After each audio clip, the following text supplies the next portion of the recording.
So I want to talk with you about political patterns. If you've been following me for a while, you know that I primarily talk about local government and Democratic Party politics, although probably spend a little bit too much time talking about the Trump administration because some of the things they're doing are just so outrageous and egregious that, it actually really requires some conversation around it. Hello, my name is Brian Kennedy. I'm the mayor of Glendale, Wisconsin. I'm the president of Democratic Municipal Officials, and I have a seat on the Democratic National Committee. And normally at this point in these videos, I say, follow me for local government Democratic Party content. But today we're actually going to talk about political science patterns. See, before I got my Ph.D., where I became a specialist in Brazil and I looked at economic patterns in Brazil, I was a student of political science as an undergraduate. And what you learn in political science is how to see and recognize patterns. Because people are creatures of habit.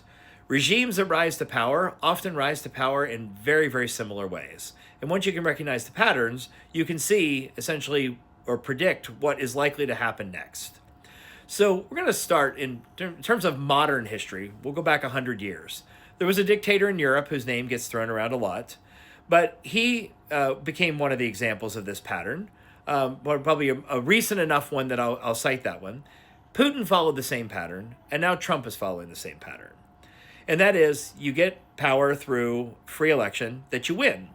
And then once you take power, you begin to use the levers of government to essentially consolidate that power. First thing you do is you create a loyal police force that's going to terrorize your people. So I would say ICE is definitely that loyal police force that Trump created, and definitely inflicting terror, certainly, killing an American citizen today in Minneapolis is yet another example of ICE inflicting terror on America's streets. But once you create those conditions in your own country where the people fear you, they eventually start to get angry if you're not making their lives better. And we're seeing that happen here, right? Donald Trump owns this economy at this point. Tariffs are the reason why prices aren't going down. Wages are not keeping up. And so you're seeing a lot of disgruntled people. He's underwater and well into the double digits at this point in his approval rating and disapproval rating. More people hate him than like him. Actually, a majority of Americans are very dissatisfied with the job he's doing. So if he's going to follow the same pattern, well, that dictator 100 years ago, when he was in a similar position, he then made an incursion into Czechoslovakia, said that the Sudetenland was essentially native Germans, and so it should be a part of Germany. And Europe didn't push back. They appeased him. And so it then created the conditions under which he felt emboldened to invade Poland. You go back about 10 years, and Vladimir Putin, who had consolidated power in his own country and was basically the dictator of Russia, he decided that the Crimea region of the Ukraine was ethnic Russians and should be a part of Russia. So he made an incursion. And the world community didn't push back. We appeased him. And so what did he do? Well, about 7 years later, he decided he was going to invade Ukraine and try to take the rest of the country. And now we're seeing Donald Trump follow the same pattern that past authoritarian regimes have done. He had made an incursion into a neighbor, Venezuela, and abducted the president and brought that president back to the United States to stand trial.